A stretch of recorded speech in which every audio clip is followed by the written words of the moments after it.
Hey guys, welcome to the Tech Point Africa podcast. My name is Muiwa. I'm Uluwani Femi. My name is Oganerumu. And I'm Abiodun Bolu. Bolu forgot his name. Is it because you've not been on the podcast for a while that you forgot your name? I guess. That must be why. Welcome back, Bolu. Welcome back. Thanks. Bolu had to be away for a while. It was related to the whole...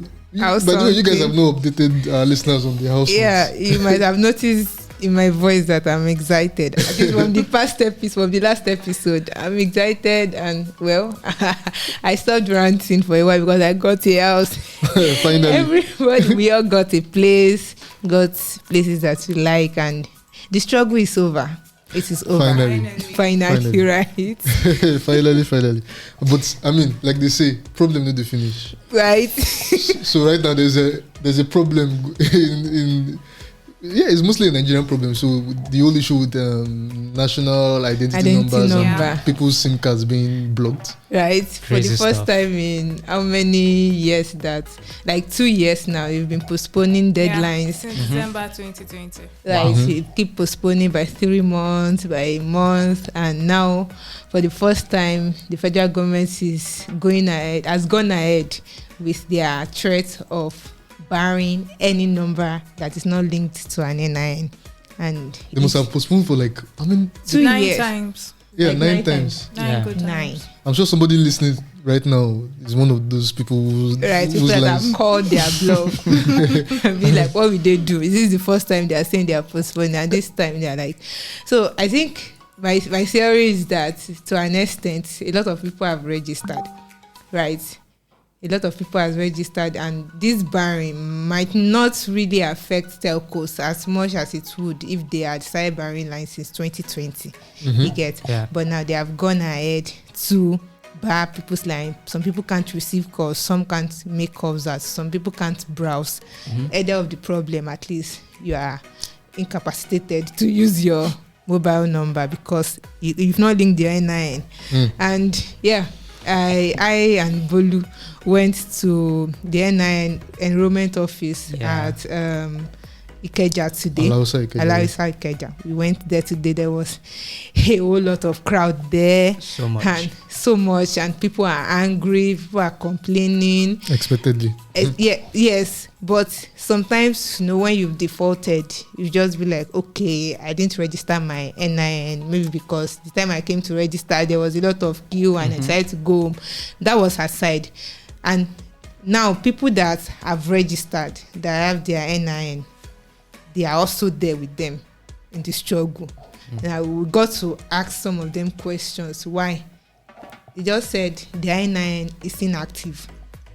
So it is not just about enrolling now. It's about getting your NIN to be active. So even people that are actually enrolled are among the people whose lines were blocked. Exactly. Even though these people try. So I'm assuming they attempted to link their numbers to them and it didn't work. Yes. Then they called their customer care line, their telco customer care line, and they were told that their NIN is inactive. They should go and validate it. Even people that went to offices, to MTN office, Airtel offices like that, they were told the same thing, that they should go to the enrollment office to go and validate their line. And I was surprised. What is validation? This is the first time I'm hearing about validation.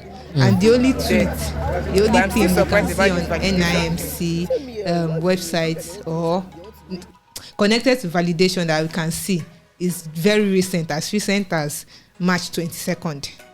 Right? Wow. So it's a new process. People don't know about validation. All they just know is enroll, get your NIN, and move on. But now you have to. I never heard of validation. Neither have I. Even people that are there, they were confused. They came with their NIN slip, and you are still blocked. So it's a new process now. So problems are now in different levels. So either you've defaulted and not registered at all, or you've registered. Did you find out when this validation thing started and why? Because again, new process, never heard of it. Yes. So some people, this is how you find out ordinarily, you won't know, but if you went to a bank and they wanted to confirm your NIN, and you give them your NIN and they find out that they can't confirm it is inactive, then you go and validate it in an NIN enrollment office. Or if you want to link your SIM and it's telling you your NIN is inactive, right, you have to validate it. So I reasoned, and from a few people that asked questions, I was able to notice a trend. If you registered your NIN with an agent, not from Nigerians are using agents office, for things they can do themselves. Right? There's actually they have an agent network, official agent network, like enterprises or agents that register on behalf of NIMC. Okay, but that's from what I've noticed over the years, even for registering SIMs and all of that, I always prefer to go to the offices of these telcos, because when you use all those supposed registered agents in the website, there was always a problem. Yes. So as it's where their data is not updated on the on NIMC database, so they have to go and do it. But even telcos can register, can enroll you for NIN. Yes, they were given the power. So what's the problem? But still, they are directing people to NIN enrollment office. So either you did that, registered with an agent, or you are at some point you had to retrieve your line, right? Mm-hmm. Maybe it deactivates at that point. After retrieving the line. Yes, and you have to go and validate it again. So there are a lot of things involved there. The tech behind this is not seamless. Okay. Maybe you probably have to link the line again after you retrieve it. Yes, and interestingly, there's a solution to that. That is if you have an NIMC app. Oh, okay. Yes. And not only that, if the number you registered with is active. So if you have an NIMC app and you don't know the number you used to register, or you can't find it again, or you can't access it, then there's nothing you can do aside going to join the queue in those offices. Okay, so this solution you're providing now is for people who have NIMC app. You can get it on the Play Store. Okay. Yes.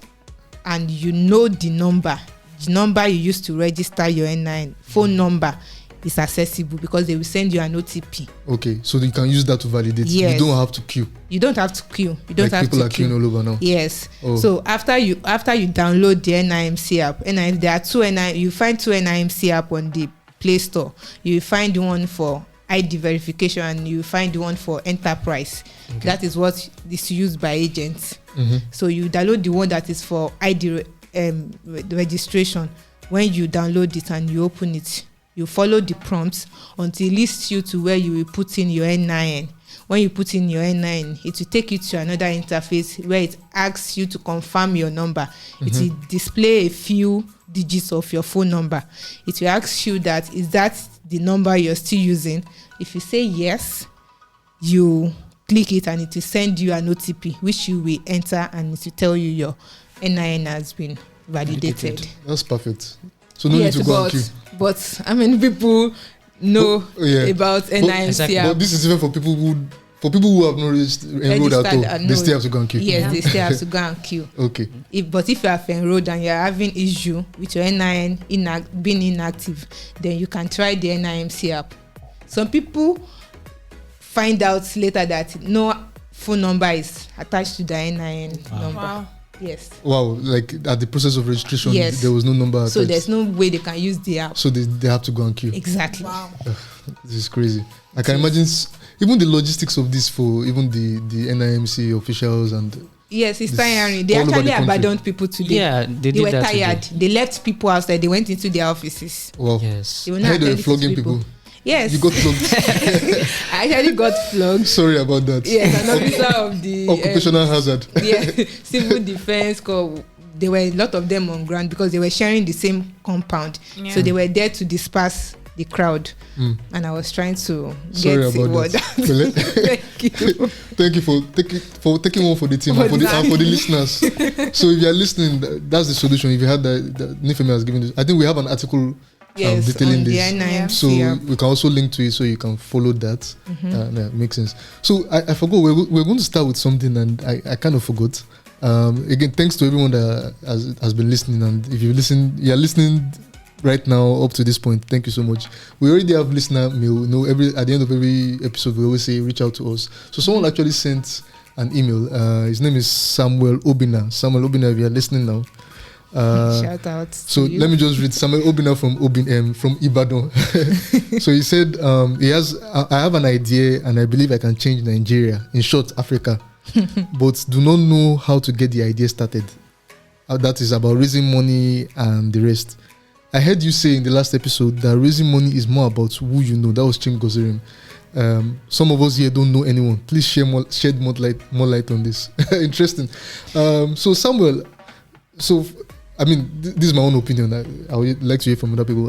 You say you have an idea, so like you've not even started. Mm-hmm. I know it tends, and somehow the media has played a role in that. When we announce funding news all the time and all of that, right?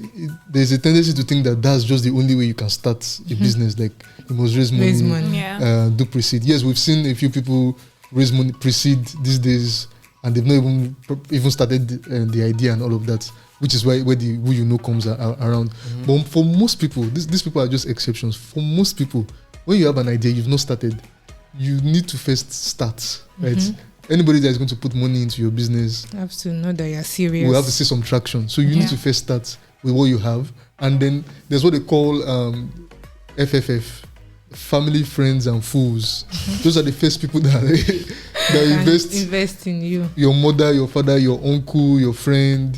These people, your family Sajo. Yeah, they don't put money in the business because they believe in the idea or they've seen your numbers. They just like you and they just. Yeah. So those are actually the first people. So Chim Gozirim's statement of raising money is about who you know still applies to that. Yeah, still stands. Yeah, so you need to find those people that can put. They just put it because they just believe in you. They're expecting a return. So they're not expecting anything from you. So that's the first step. I don't know if anybody else has any other thing to add.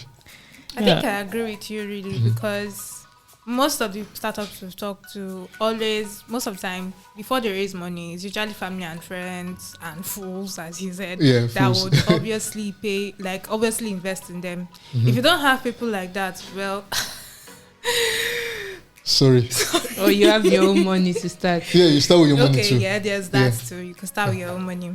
That is usually the small business route anyways. You start with your money. So and eventually you can keep bootstrapping. Take Point Africa. Yeah, exactly. If not raised, then you've been bootstrapping for 7 years. Yeah. Yes. It all started with Adewale savings. The photography jobs he did over the weekend, shooting weddings and whatnot. So you start with what you have, and then you move to the 3 Fs, and then maybe.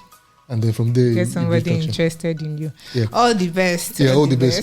We'll link to an article that explains a bit more of this. I think we have like 2 or 3 articles I have in mind already. We'll link to that in the show notes. Okay, let's move to the next story. Banks. A couple of banks were fined. Nigerian banks. Yes, about 800 million naira. 800 million. Oh yes, 800 million. For dealing with crypto, right? Yes, for facilitating crypto transactions. Interesting. I thought it was only individuals. We have warned you. Exactly. When I saw that story, what came to my mind was, CBN was not bluffing when they released that circular last year in February. They were not bluffing at all. And we've seen a lot of news where people would say, even though they banned crypto, things are still happening. At that point, we even saw Bitcoin peer-to-peer trades in Nigeria really soar. That was when Paxful actually announced that peer-to-peer trading in Nigeria had reached $1.5 billion. And that was really amazing.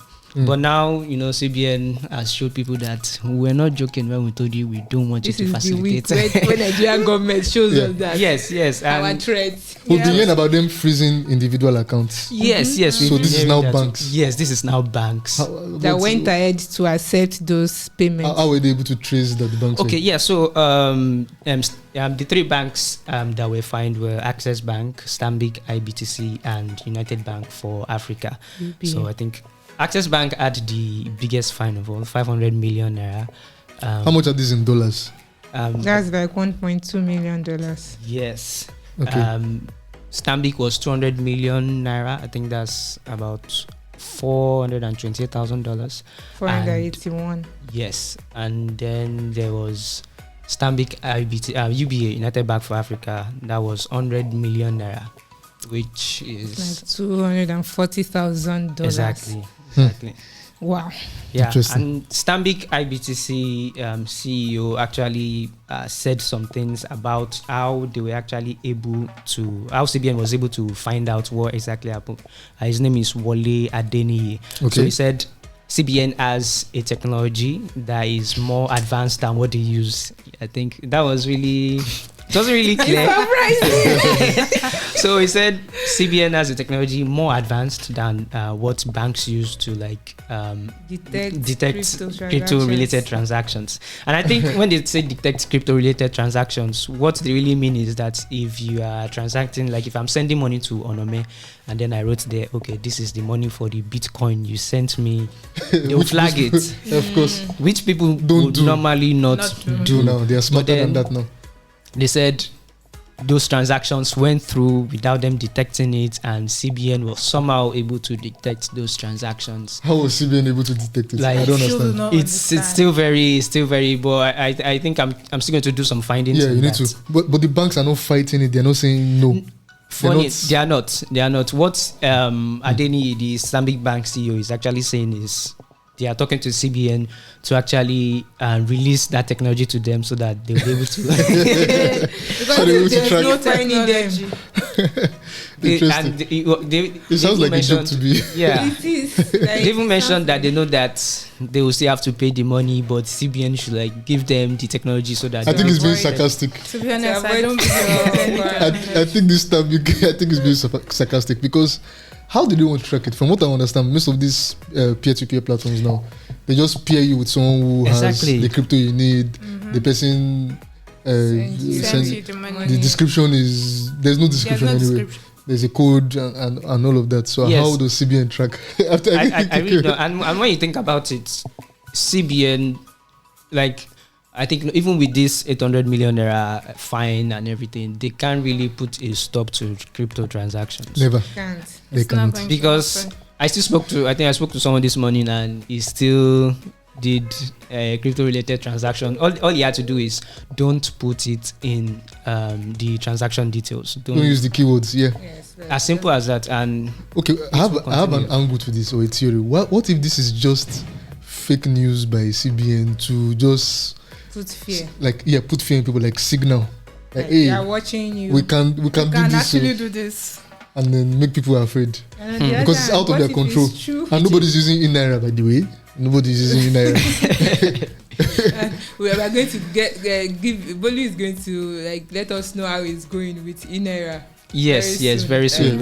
Yeah, and yeah, I have some inside gist about that. Well, I don't think I want to let the cat out of the bag yet. So okay. I think we'll be looking forward to it. Yes, for now you can just subscribe to the Blockchain Explorer. We'll put a link in the episode notes, so you know when that article is out, so that you can see the entire gist about the in-era and what the update is. But another thing about this is it also points to the fact that the CBN is not really ready to accept crypto per se, and it's really surprising because we are seeing a lot of countries in the international community actually opening up and saying, you know what, we want to understand this thing. How does it work? US. Yes, and on Monday we saw the UK decide that they wanted to understand crypto better. In fact, they said they wanted to make the UK a hub for crypto asset technologies, and from there you start to think, people are really,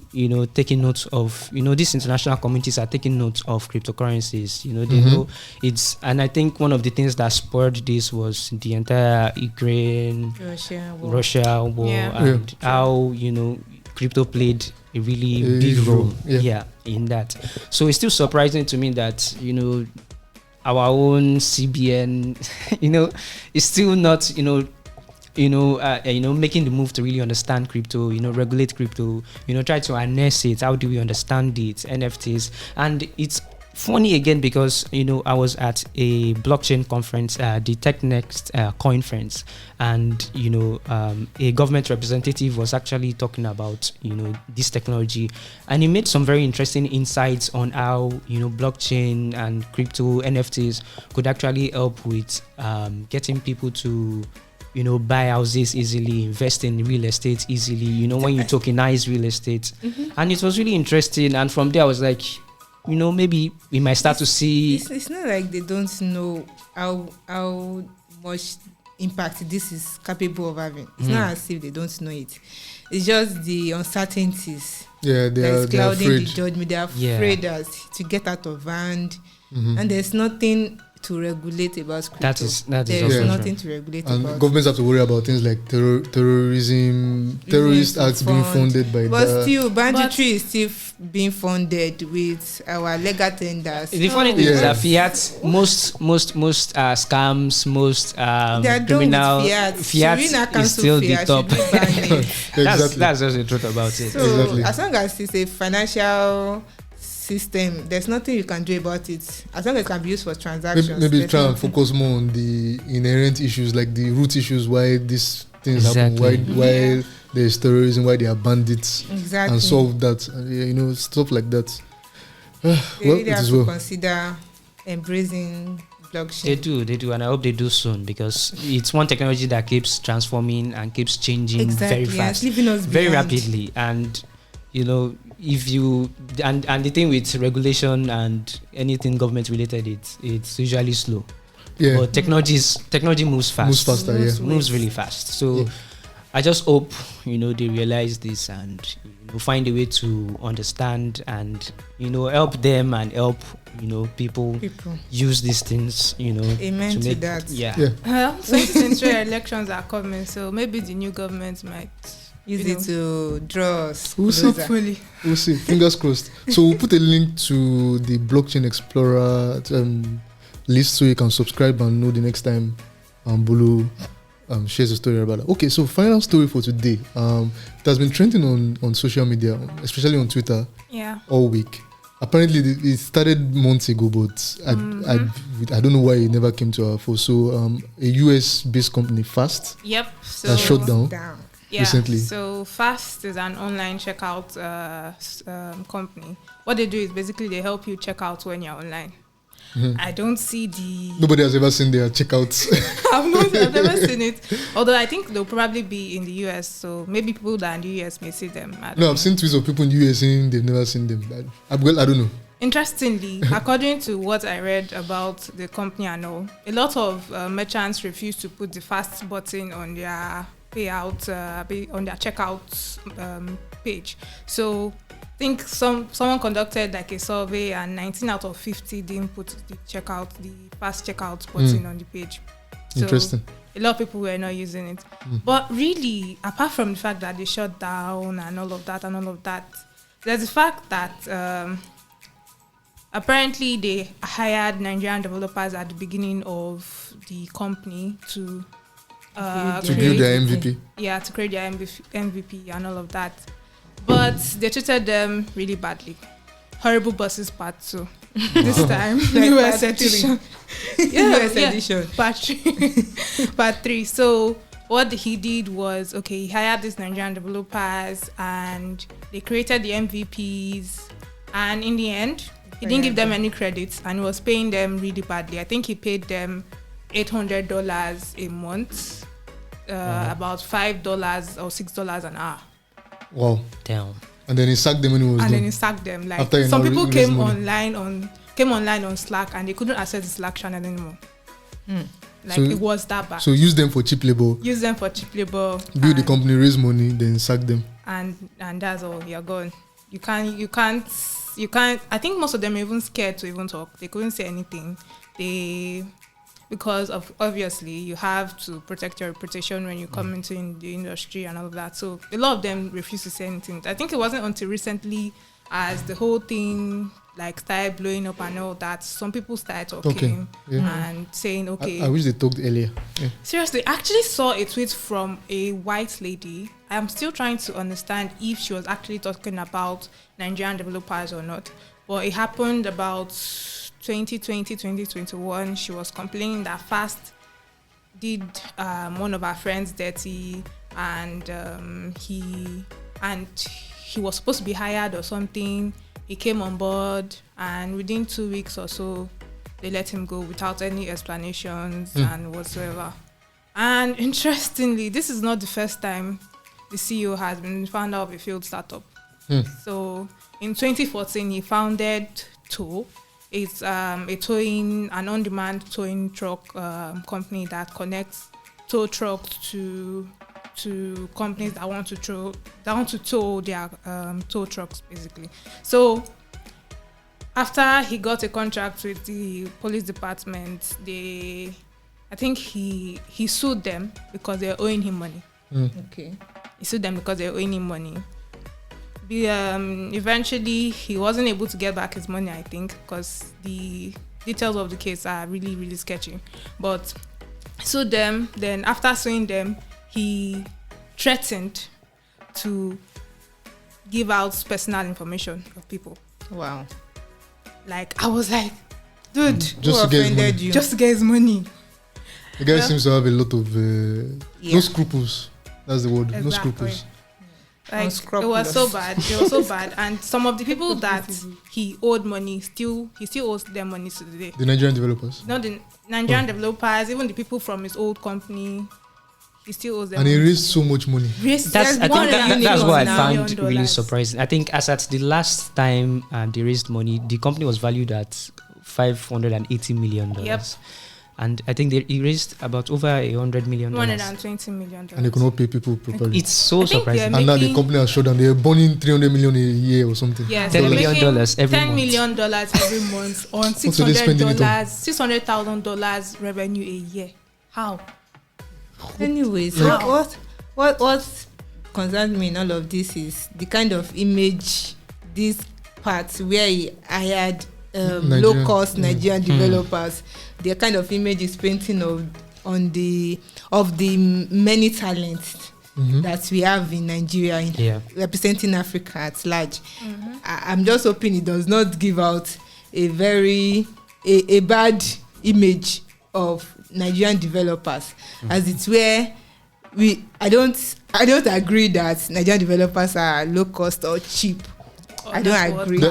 I can relate because trust me, they are not cheap. Yes, they are not cheap. They are not. So the kind of image, and I think I should just chip in that we are trying to get an idea of how much an African developer or a Nigerian developer gets paid monthly or annually. And we will put the link to the form. If you're a developer, either you work for a Nigerian company or you work remotely for a company outside the country, just fill the form, give us an idea, let us put it out so that people will stop negotiating with you like they are buying pepper in the market. Exactly. Like, that's so ridiculous. $800 monthly. Exactly. How does that make sense? And to give some context to that, we did the survey in 2017, and that time the numbers at that time, it reflects the numbers at that time. But it's very important to do the updated ones so that there's a kind of like a benchmark that people can have, know that okay, this is the average that Nigerian and African developers and don't think that they are cheap. Because they are good. They are good. One of the best. Like we're exporting talent. We have developers all over, exporting like talent. in fan companies like Google, Amazon, Microsoft. So obviously, they're not cheap. So please, developers listening, please, we'll put a link to that in the episode notes. Very important. Please help us fill in the survey. Honestly, it's anonymous, I believe. Yes, anonymous. It's anonymous. So, but just fill it honestly, and then we'll do the rest of the magic.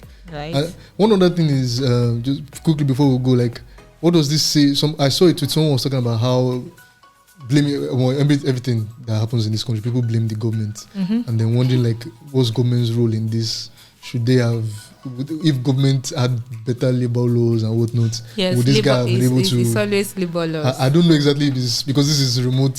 I don't know exactly if it's government's. labor laws. I don't know how labor laws for remote work in other countries and how government plays a role. But I'm just maybe that's something we should explore. What role government can play? Yeah, we need to explore in that. the gig economy. Yeah, exactly. So thanks so much for staying with us all this while, and we'll try to make sure that things, because we noticed that our episodes can tend to be long, so we'll try to make things more standard. We're hoping that you can expect that episodes will be below 35 minutes going forward, and then we hope that you can stick with us. Thank you for staying this long. Samuel Obina, I hope we were able to answer your question a bit. Help. If you want to ask us any question like Samuel Obina, you can email us at podcast@techpoint.africa. You could also send feedback or comments or whatever it is, contribute to the discussion. You can also tweet at us, or just tweet your ideas and share with the hashtag TechPointsAfrica podcast. don't forget we'll put all the links to all the episodes and all the articles and all the forms and the surveys that we mentioned in this episode in the description or episode show notes. Thank you for sticking with us. We'll catch you next Tuesday. Right. And what else? Anything else? Am I forgetting anything? Take care of yourself. Yeah. Register have a good your weekend. NIN. Yeah. Bye. Have a good weekend. Goodbye. Bye. Yeah, bye.